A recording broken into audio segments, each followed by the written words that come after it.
Bom dia, gente! Sejam bem-vindos. Chegamos. Vejam se vocês reconhecem esse logo.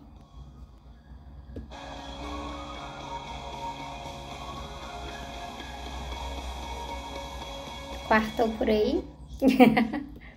Tá vendo, né? Como eu acordo. Super na vibe. Gente, brincadeiras à parte, estamos no capítulo 9 de Isaías, o capítulo onde Isaías vai ali declarar profeticamente o nosso Natal, porque um menino se nos deu, um filho se nos deu, um menino nos nasceu, e o seu nome será chamado Maravilhoso Conselheiro, Pai da Eternidade, Deus Forte, Príncipe da Paz. Esse é o capítulo 9 de Isaías. E eu tô aqui pensando, cara, mas tem outra coisa tão mais importante do que essa parte. Assim, não tão mais importante, mas, ai, pelo amor de Deus, vamos orar e vamos deixar o Senhor nos conduzir, porque pra gente ver se a gente encaixa aí nos pensamentos referente a por que esse menino nos nasceu, amém? Vamos lá, amém, Jesus. Obrigada por ser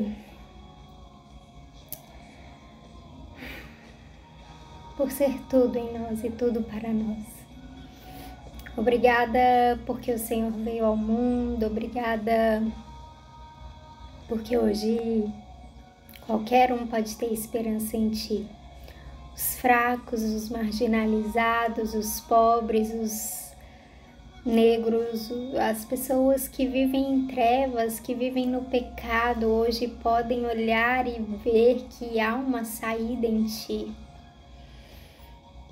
Fala conosco, abre o nosso coração e o nosso entendimento, toca, Deus, no mais profundo da alma, sabe, Deus, através dessa live, desse capítulo.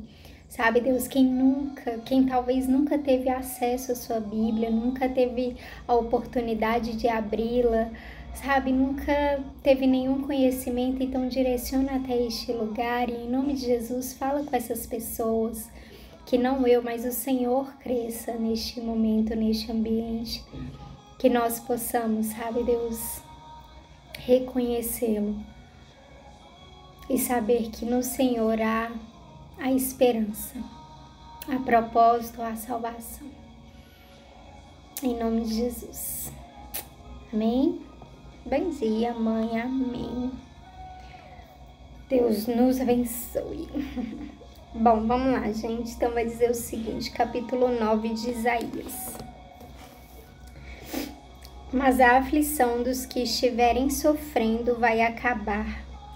No passado, Deus humilhou a terra das tribos de Zebulon e de Naftali, mas no futuro Ele tornará famosa essa região, que vai desde o mar Mediterrâneo até a terra que fica no lado leste do rio Jordão, isto é, a Galileia dos pagãos. O povo que andava na escuridão, deixa eu abaixar.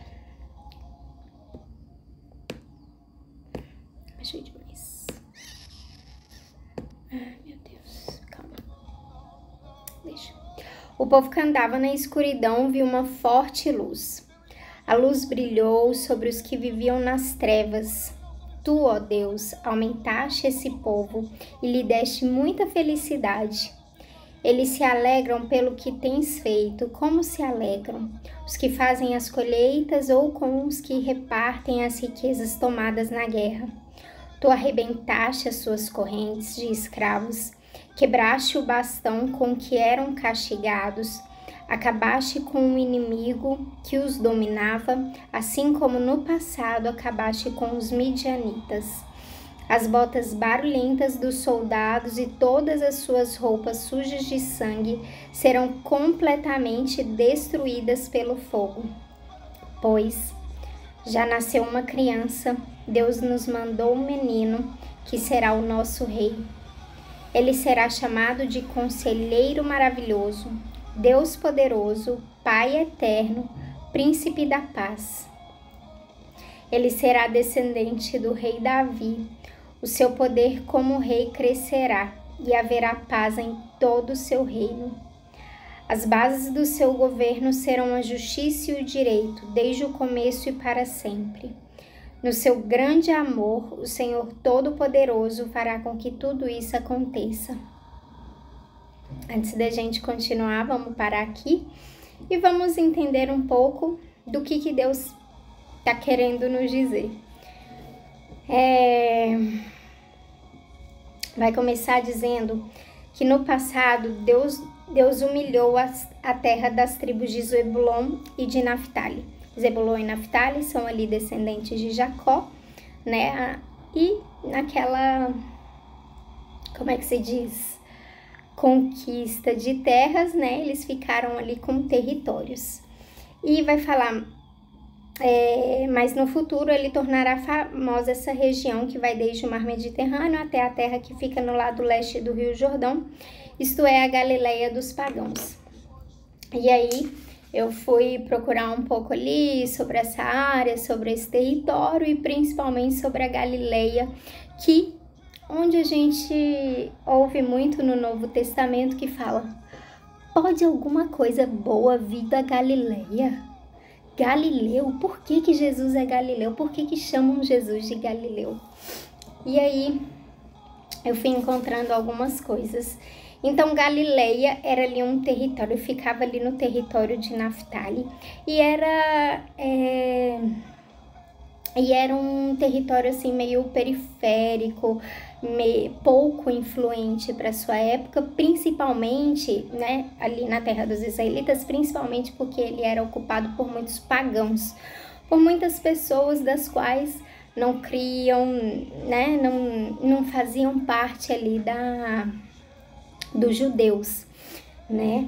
E aí vai falar a gente sabe, né, olhando lá para o Novo Testamento, então a gente sabe que Jesus passou uma grande parte do seu ministério ali, que ele ali fez discípulos, que ele ali fez milagres, que ele ali, que mais? Fez o sermão do monte, né, se eu não me engano foi ali também,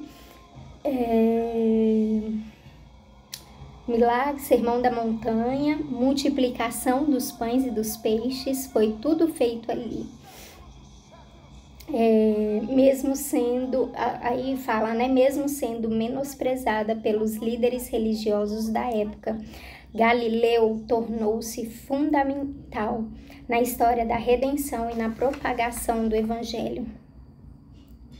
E aí Isaías aqui tá falando exatamente isso, tá vendo profeticamente e tá falando, cara, Naftali e Zebulon, eles foram terras onde, sabe, pouco eram consideradas assim importantes, válidas, as pessoas ali eram marginalizadas em sentido de tipo deixar da margem, ninguém quer dar ouvidos a vocês, ninguém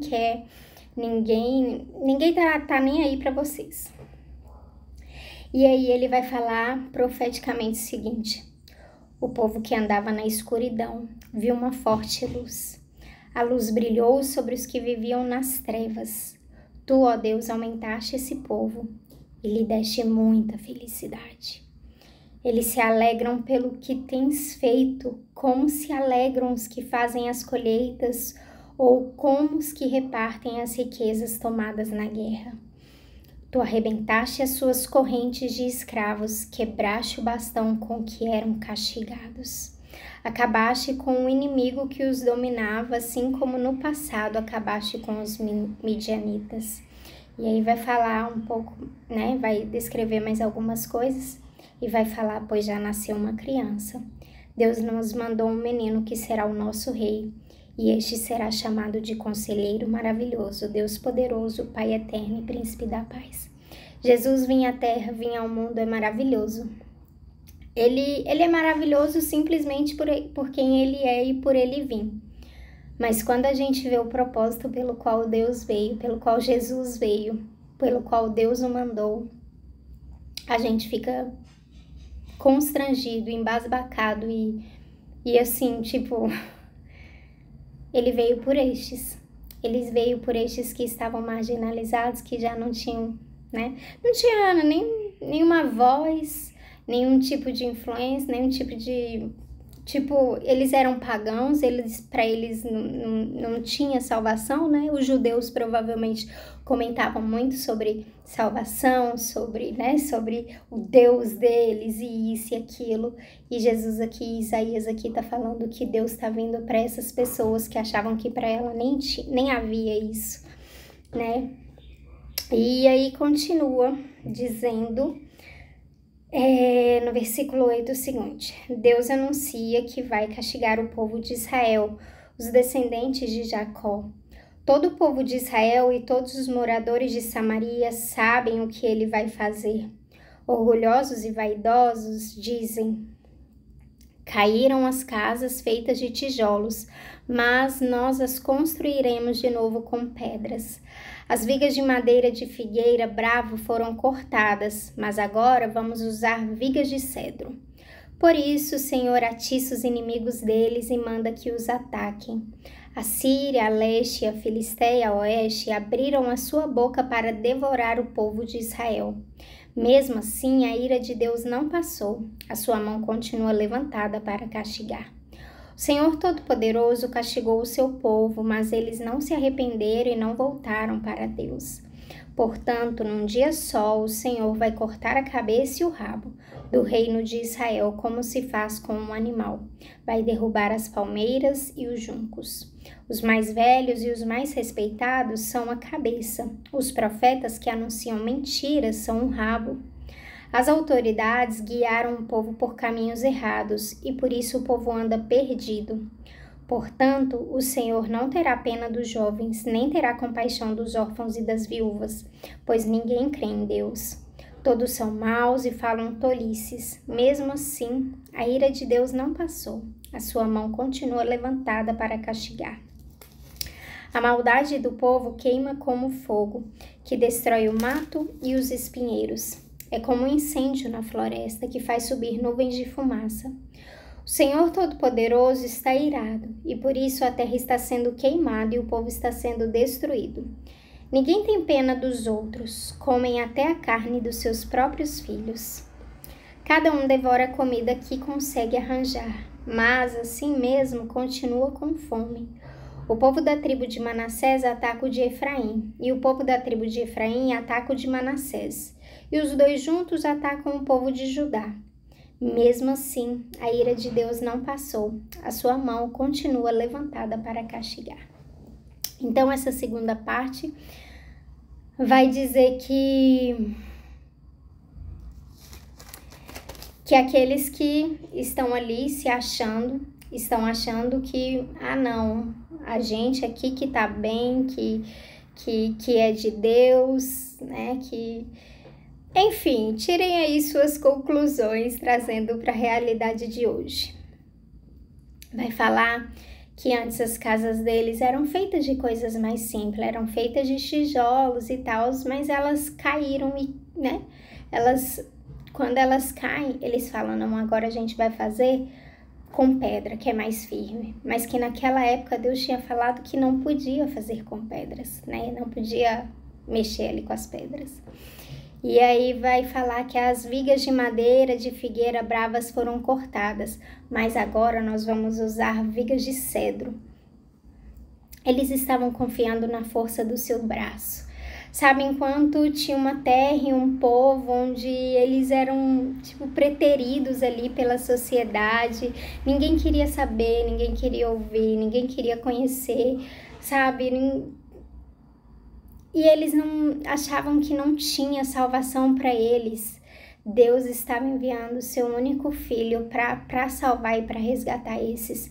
Enquanto outros que estavam com a certeza, com a convicção de que já estavam salvos, de que eles agora, eles queriam cada vez mais, eles queriam mais poder e eles queriam aumentar as suas riquezas e a sua influência, o seu poder de influência.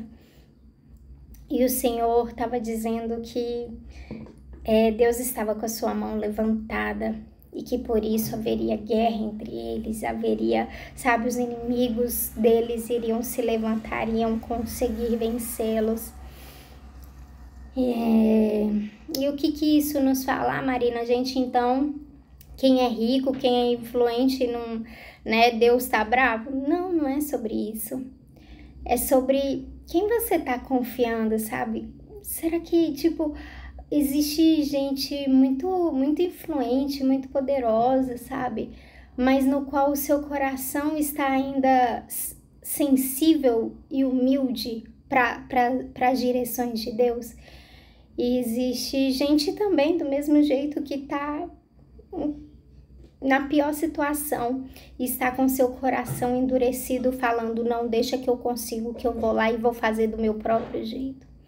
Sabe, então é isso, então que a gente possa, que o Senhor possa continuar falando sobre isso no nosso coração. Meu tempo acabou, vou deixar aqui na legenda também. Beijo, Deus abençoe.